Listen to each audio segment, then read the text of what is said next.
They can use coercive psychological tactics that can get people to confess to crimes that they didn't commit. And once you start talking and you're in that little airless room, we've seen it on TV, right? And they start the good cop, bad cop, and they intimidate you and they threaten you with the death penalty, and they're allowed to lie. Now, why are they allowed to lie? That's a great question, Joe. I mean, in other Western countries, they're not, but here they are. So they can sit there, especially, and you know, the people that are most likely to falsely confess are people, adolescents, right? Anyone whose brain is not fully formed, and we know that your brain's not fully formed till you're 25, and military veterans, interestingly enough. And they're disproportionately affected by this because they're used to obeying authority figures, right, and following orders.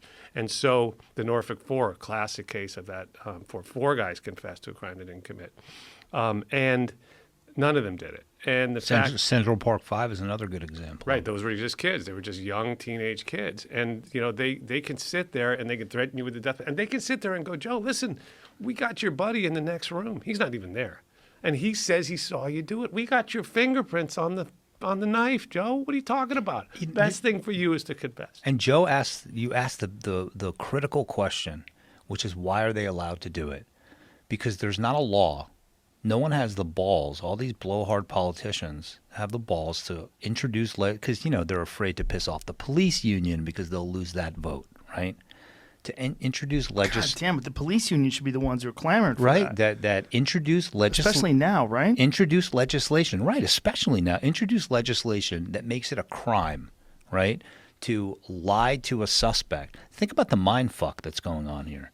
And remember, the psychology is we're going to deprive you of sleep, we're going to deprive you of food, we're going to scare the living shit out of you, and we're going to lie to you. We're going to lie to you and make you – you ever see that Chris Rock bit where he's like, cop pulled me over, and after a while I'm like, damn, maybe I fucking did do it. You know? Yeah. It's like that shit is going on. And it's like, you know, you're like, maybe I did something and didn't remember it. That's what they start getting you to believe, because if they're telling me, they're saying, Joe, listen, we have – how the fuck do you explain – how your DNA is on the victim? How do you explain that? And you're thinking to yourself, I can't fucking explain that. A, I didn't do it, but maybe I don't know. Maybe I did something and don't remember it. And then there's this, which is you'll hear from a lot of people that are victims of coercive interrogations is I figured I would just tell them what they wanted to hear, get out of the room, and then sort it out. Right.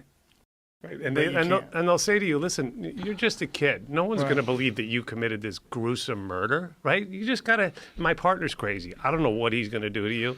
But while he's out of the room, let me tell you, kid, the best thing for you to do is just sign the piece of paper and, you know, we'll sort this out later. You'll be fine. But now you've just signed your own death warrant because juries can't understand. When you ask people, would you ever confess to a crime you didn't commit? You'll ask the first 100 people you see, they'll all say, no, I'm smart. I would never do that. But the thing is, they don't realize 25% of the DNA exonerations, approximately 25%, Joe, involve false confessions. So just process that, right? That's how many people confessed because they're good at it. And some of them are... Yeah, that's right. The cops are great at it. Some of them may be mentally challenged, right? The cops and it's also a game. It's a game to get you. That's a game. It's the same kind of game. It's a game to get you to confess. And it goes on even after the conviction has been overturned, like in Clementi's case, like in my own adopted daughter Nora Jackson's case, where the Tennessee Supreme Court unanimously overturned her conviction for murdering her own mother. And in their ruling, they excoriated the prosecutors for having played so loose with the rules, right, to say the least. And yet they came back in and said, "Listen, we're going to try you again unless you take a plea."